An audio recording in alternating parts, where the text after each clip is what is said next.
Je vais commencer l'introduction. De quoi l'introduction? Bienvenue. Bonjour et bienvenue à tous et à toutes. Bienvenue sur la chaîne des mots, sur les mots de Samsila. Bonjour et effectivement bienvenue à tous et bienvenue dans la partie 2 de notre série sur les blessures en greffe, les blessures de l'âme, hein, et principalement la dépression, la solitude et la tristesse. Yeah. Ok, donc aujourd'hui, on vous rassure, on ne va pas aller dans tous les sens, par la grâce de Dieu. Mais on essaiera d'aller véritablement, en tout cas, on essaiera véritablement d'aller direct sur les différents points. Straight to the point. Straight to the point. C'est Yeah. ce que je voulais dire, mais bon, je ne savais pas comment traduire ça en français. Yeah.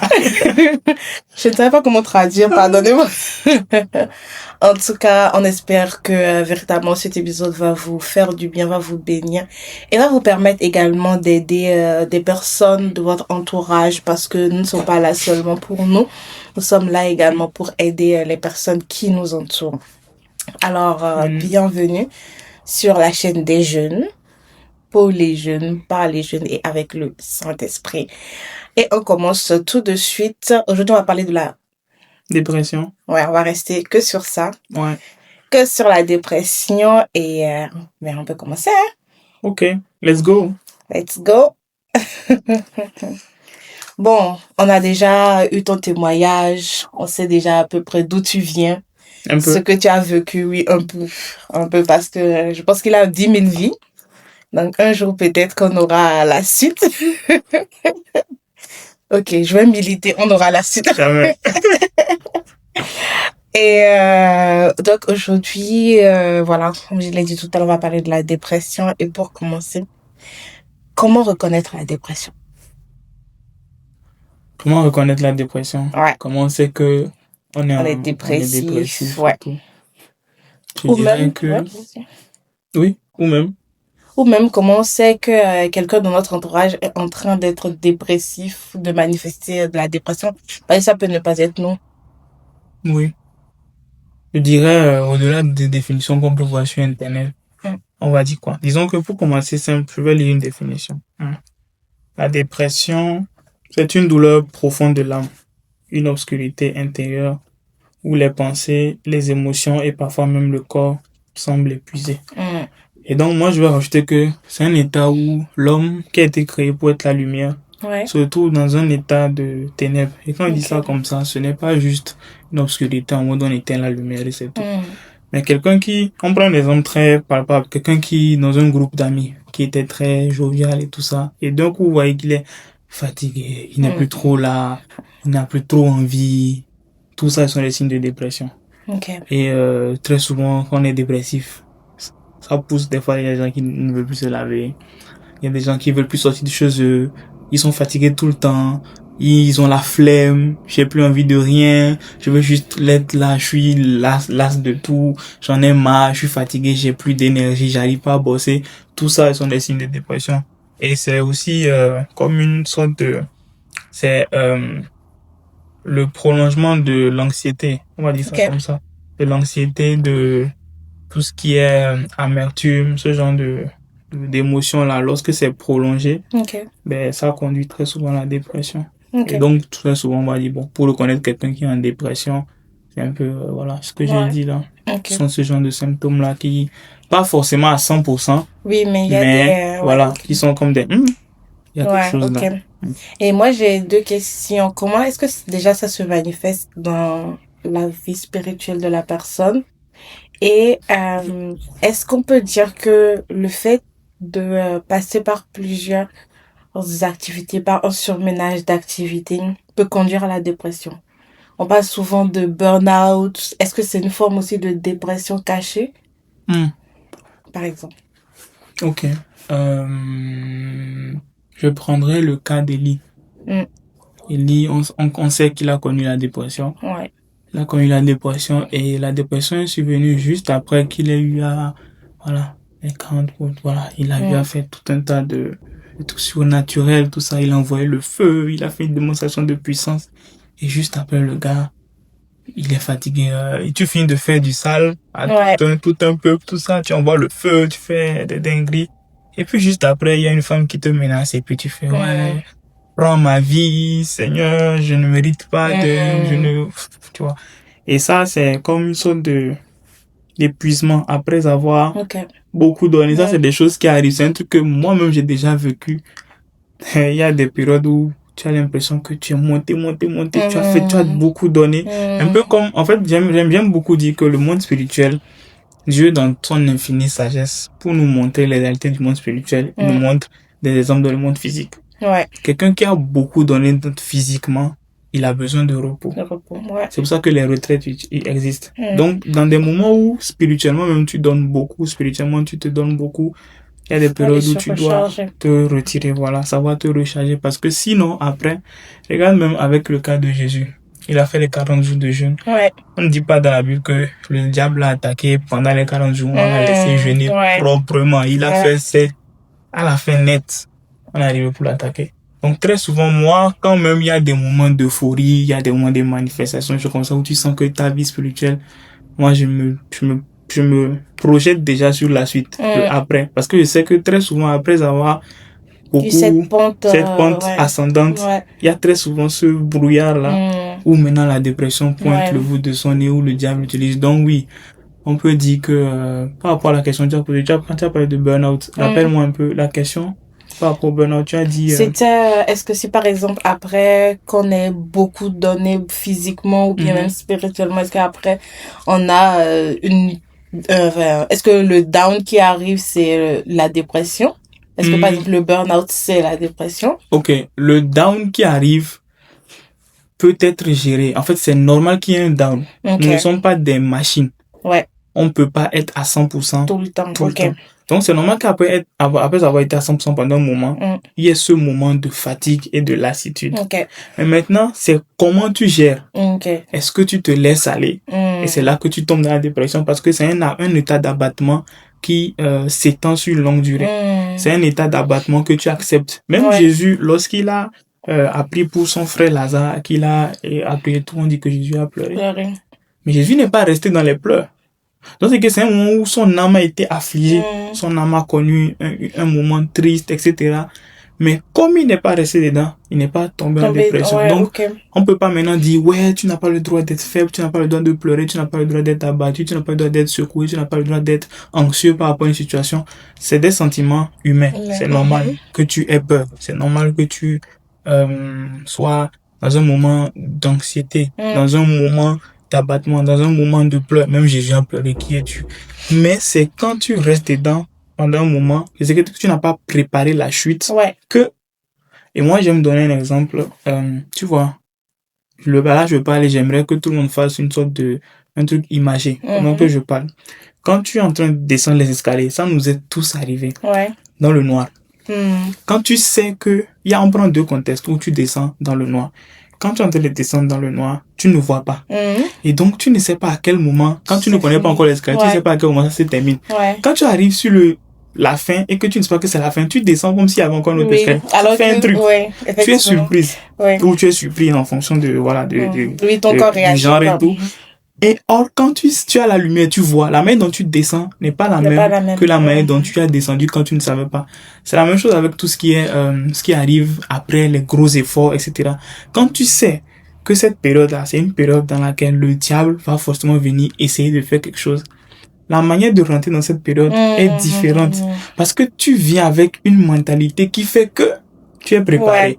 Et donc, quand ça vient, même si ça vient, tu ne restes pas dedans, tu sais comment contrecarrer ça, et ça ne devient pas la dépression. Mais ça ne veut pas dire qu'il n'y a pas des émotions qui viennent, il n'y a pas des problèmes, des sentiments, mais c'est le comment est-ce que tu gères qui fait que...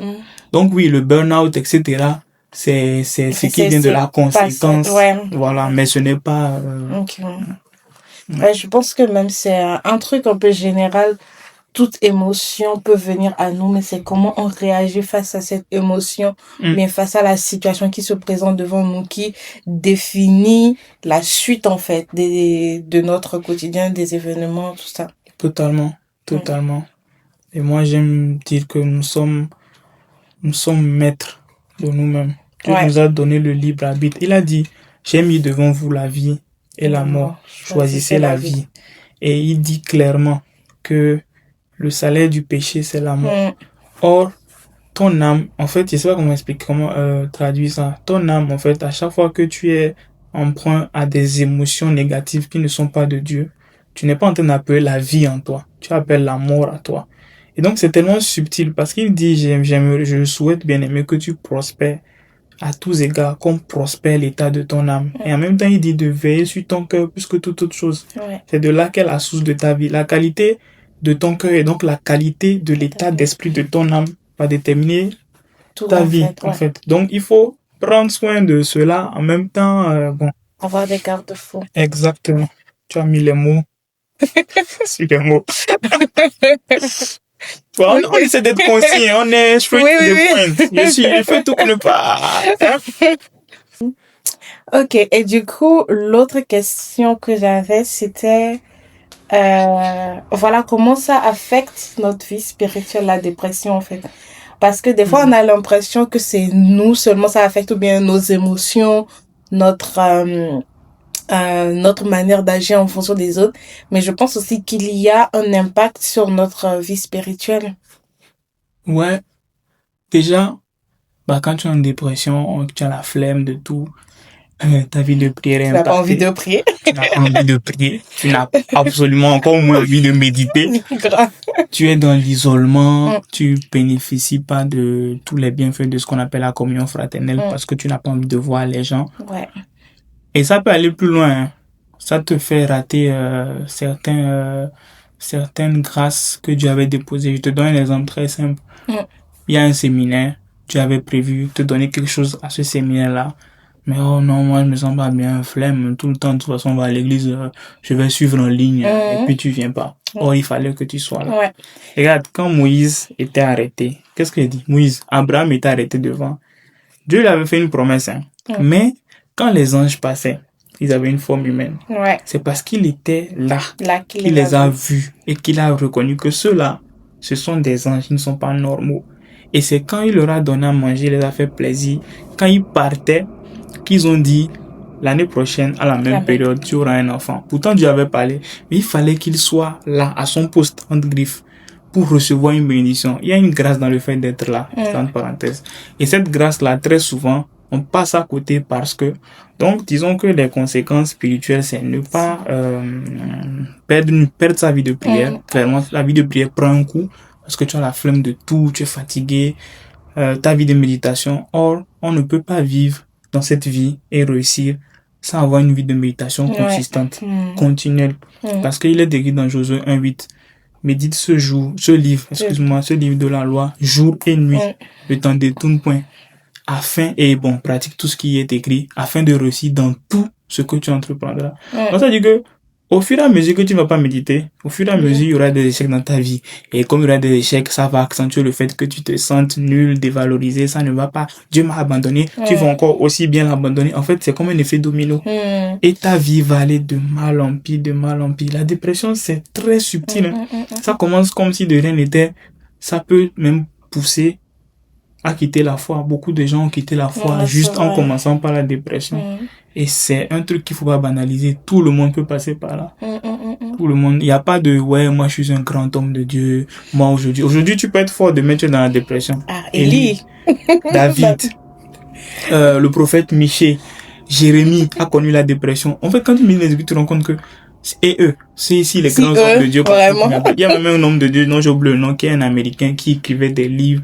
C'était un revivaliste, il priait, les gens étaient guéris et tout.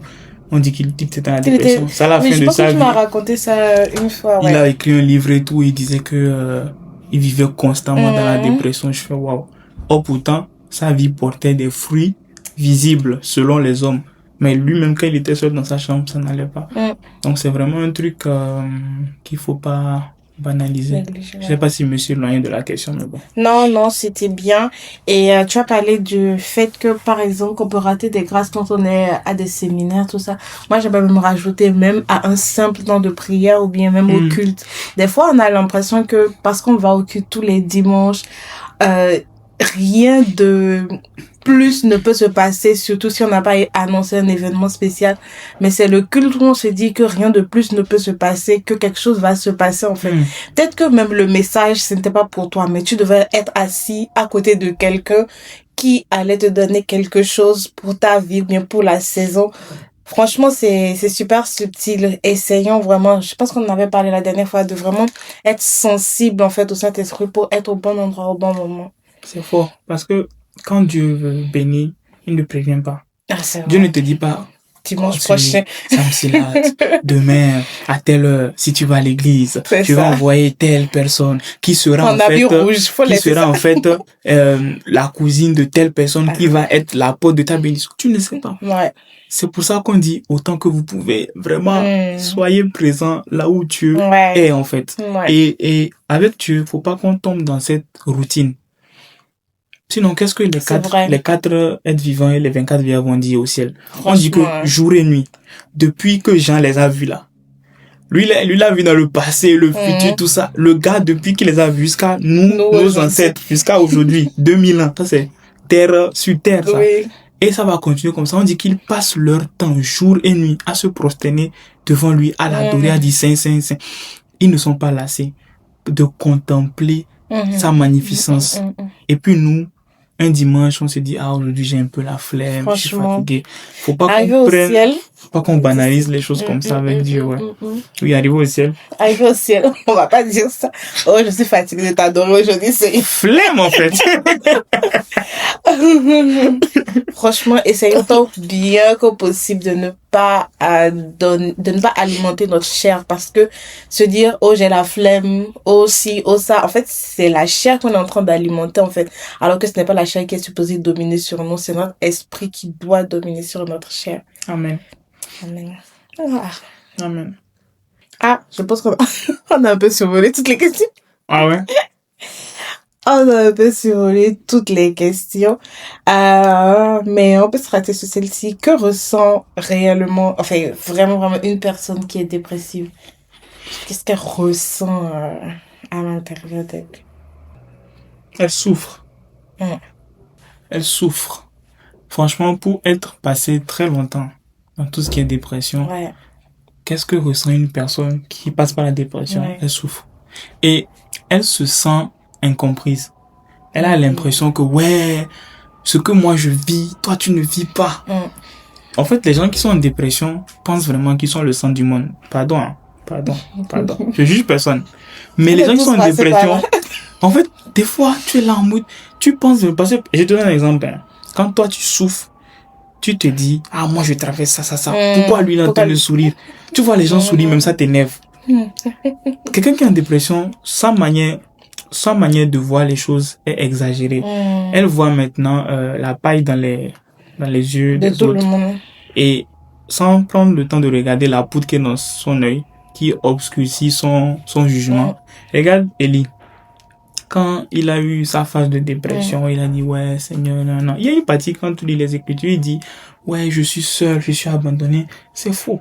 Parce que avant qu'il y ait le truc de Jézabel, là, on dit que il a pris le temps de cacher la centaine de prophètes, 50 par 50, dans des groupes de 50. Ça veut dire que il y avait plein de prophètes avec lui. Mais le gars, même pas une journée ou combien de temps après, il dit, je suis seul. En fait, quelqu'un qui est en dépression a tendance à exagérer. Quand tu écoutes, par exemple, une qui est dépressive, en train de parler de sa relation avec son copain, son fiancé, il m'a fait ça, en train d'exagérer. Tu vas dire, vraiment, il est méchant. Ou bon, un gars aussi en dépression, en train de parler de ce que ses parents lui ont fait. En fait, quelqu'un qui est en dépression va exagérer, va dire des choses. Tu vas dire, on dirait c'est lui seul qui souffre. Mais la personne souffre vraiment, mais en fait, son système de pensée est vraiment altéré. Elle voit des choses vraies comme des choses fausses, des choses fausses comme des choses vraies. Et au-delà de ça, être avec cette personne, c'est pas intéressant. Vraiment pour parler terre à terre. Quand tu es en communion avec quelqu'un qui est dépressif, la personne te communique cette atmosphère-là qui se répand autour d'elle. Et les gens dépressifs, naturellement, repoussent les gens de par leur comportement, de par leur attitude. C'est-à-dire que on fait une petite blague entre nous, toi, tu es énervé. Parce que dans ta tête, tu vois ce que je veux dire? Tu es irritable. Ils sont facilement irritables. Et comme la plupart des gens qui sont dépressifs ont des problèmes de sommeil aussi, parce que quand tu es dépressif, tu penses beaucoup, que la nuit tu dors pas. Or, quand tu manques de sommeil, tu es encore plus irritable. Tout t'énerve. Tu es vite fatigué, tu dors pas la nuit. Donc, quand tu vois les gens qui sont bien, ils sont reposés, je sais vraiment de quoi je parle. Tu vois, et c'est ça en fait. Une personne dépressive, elle souffre. Et là, je sais que beaucoup de gens vont se reconnaître dans ce que je suis en train de dire. Il y a tellement de symptômes. La personne est juste fatiguée, n'a pas envie de voir les gens. Et d'autres se plongent dans l'alcool pour oublier, dans la cigarette, d'autres encore dans les femmes. Et ça, c'est encore plus subtil parce que ils se disent, ouais, mais la femme, voilà, c'est normal, je couche, je suis beau, je suis belle, je me satisfais. Mais non, tu te détruis toi-même. Tu détruis ton corps. Et la suite, c'est que même quand la personne va se reprendre, des fois, il y a des séquelles des trucs qui sont ou des conséquences qui, voilà. Donc, tout se paye ici-bas. Heureusement que Jésus est là. Il a donné son sang. Ok, alors toi tu as parlé du fait que quand on est en dépression par exemple, on est facilement irritable. Moi, quand je suis en dépression, je suis tout le temps triste. Ouais. Je suis tellement triste que des fois, je me rappelle une fois, j'étais chez moi, déjà même, quand ça m'arrive, bon, j'ai la grâce dans mon travail, je suis pas forcément obligée d'aller tous les jours en présentiel. Bon, maintenant ça a changé. Mais dans le temps, c'était vraiment compliqué. Et ce qui faisait que quand j'étais en dépression, je pouvais rester chez moi toute la semaine. Genre, je sortais seulement pour aller à l'église le dimanche. Et tu es en dépression, tu vas à l'église le dimanche. Oui. Vendredi soir, des fois, je pars, je me dis, bon, ça me lave un peu à l'église. Et le dimanche.